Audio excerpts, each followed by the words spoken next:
The Chinese have just made a major new discovery on the surface of the moon thanks to their Chang'e 5 sample return mission. Chinese scientists have confirmed the discovery of a new mineral in the lunar regolith, a transparent crystal that they have named Chang'e site. This makes China only the third nation behind the United States and Russia to discover a new rock type on the moon. Change site is now the sixth unique mineral that is known to exist on the moon but has not yet been found on Earth. This is a pretty big deal, not only because we have a brand new space rock, but more so because this is just one of the things that China has found in their new collection of moon soil that they acquired in 2020 with a successful return mission from the Chang'e 5 robotic lander. The Chinese have also found an amount of helium-3 in the same regolith that contained the Chang'e site. This isotope of the element helium is being eyed as a potential fuel source for nuclear fusion reactors, and the Chinese claim that not only do they now know the concentration of helium-3 in moon dust, but they are also the first to have figured out the extraction method required to harvest this isotope from the return samples. On the one hand, it's awesome that new things are being discovered on the moon. That's great for science. On the other hand, it's not ideal that the Chinese are the ones doing the discovery and not NASA,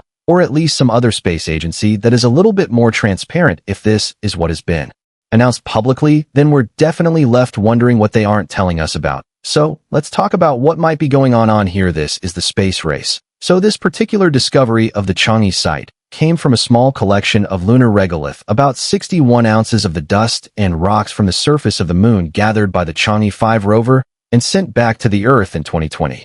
The rover landed on a region of the moon called Oceanus Procellarum, which means the ocean of storms. This is a long dark splotch on the moon that we can see on the northwestern corner of the visible side. This specific sample was collected near Mons Rumker, which is a previously volcanic area where the rock and soil is thought to be just 1.2 billion years old. Chang'e 5 used a combination of a mechanical scoop and a drill that could burrow 2 meters underground. NASA's own sample return mission back in the 1970s found regolith that was much older, at between 3.1 and 4.4 billion years old. None of the Apollo crew landings were anywhere near where the Chang'e 5 sample collection was done. What China found in that sample was a single particle of colorless transparent crystal, kind of like a diamond. The Chang'e site is only 10 microns across. It's a microscopic little speck of matter classified as a phosphate mineral and columnar crystal. The discovery has been certified by the International Mineralogical Association as a new mineral, one of 6 that have been discovered in lunar samples. Now, don't get me wrong, the moon crystal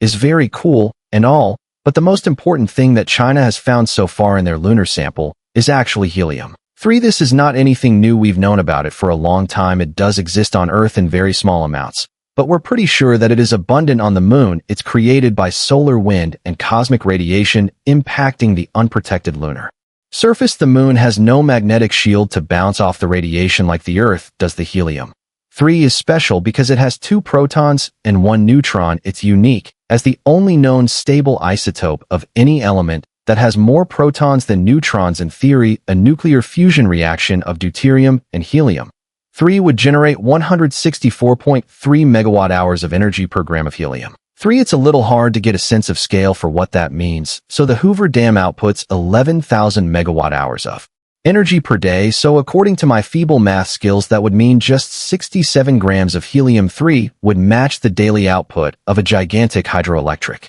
dam, which is obviously pretty crazy. In addition to that, neither the helium-3 or its reaction products are radioactive, so they wouldn't turn the reactor components into radioactive nuclear waste that we then have to deal with on Earth. The best way to find helium-3 is as a byproduct of the decaying tritium isotopes in our existing stockpiles of nuclear warheads. That's where it's collected today, and we get about 15 kilograms or 33 pounds per year. So, because of that limited supply, helium-3 is very expensive, reaching over $17,500 for just 1 gram. It's commonly used right now in small-scale nuclear fusion experiments in medical imaging technology, and it's also used in neutron radiation detectors that scan for nuclear materials at U.S. border crossings. The moon's surface is believed to contain as much as 1.5 million metric tons of helium-3 that represents around $1.5 quadrillion worth of resources. To support nuclear fusion power on a global scale, we would just need about 100 tons of helium-3, so China has a massive head start in figuring out where the helium-3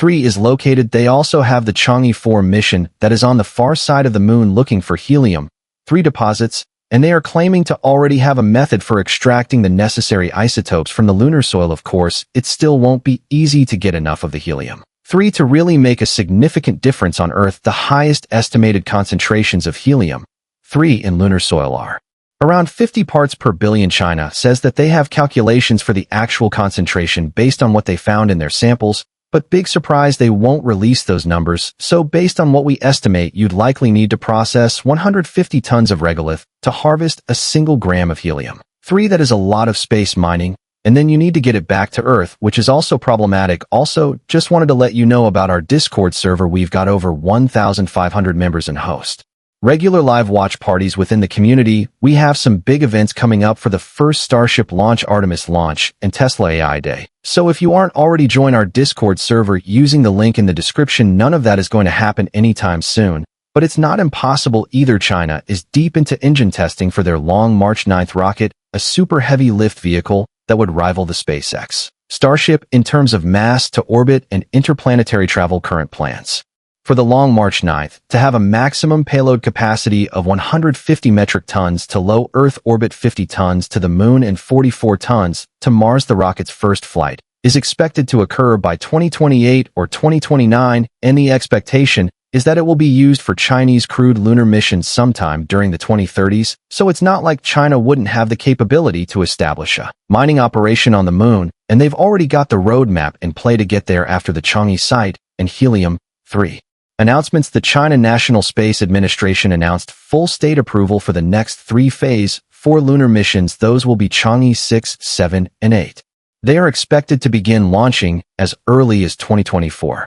Chang'e 6 will further explore the far side of the Moon and will be the first mission to ever bring back samples from over there. Chang'e 7 will explore the Moon's South Pole region in search of water ice for future human colonies. Chang'e 8 will send robotic technology to the lunar surface that will begin the construction of a basic structure for their International Lunar Research Station, a planned moon base in partnership with the Russian space program. This is all scheduled to happen over the next 10 years, according to a statement from the director of China's Lunar Explorations Program. Quote, "The purpose of our mission is to lay the foundation for building a lunar station. So there are a lot of technologies to be tackled, and we need to explore the energy of the Moon. Great challenges lay ahead of us.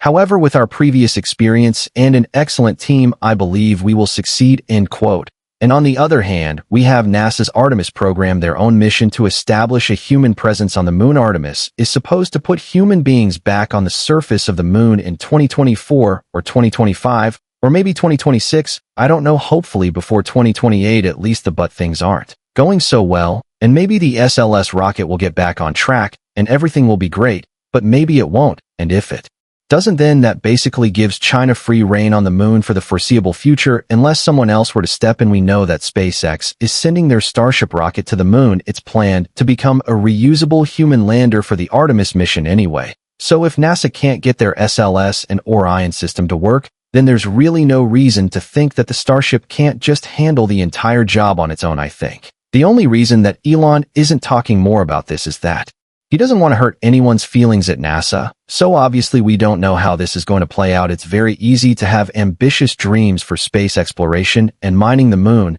and creating nuclear fusion and all that fun stuff, but it will be preposterously difficult to actually make all of this happen. So is there really anything to be concerned about? Maybe just the fact alone that China is out there making new discoveries about the Moon while NASA is still at home playing with the same rocks that they collected 50 years ago is not a good look for the Western world. We kind of built our empire on exceptionalism, and if we start getting overshadowed by competing nations, then the knives may start to come out anyway. What do you think is going to happen? Does China take over the Moon and dominate energy, or will they just share with the rest of us and everything will be fine? Let us know in the comments below. Meet us back here every week for more updates on everything aerospace, industry, and interstellar exploration related. Make sure to give the video a thumbs up today if you liked it. That really helps us out for real. And subscribe to the Space Race for more videos just like this. We do one long form essay and one news update every week.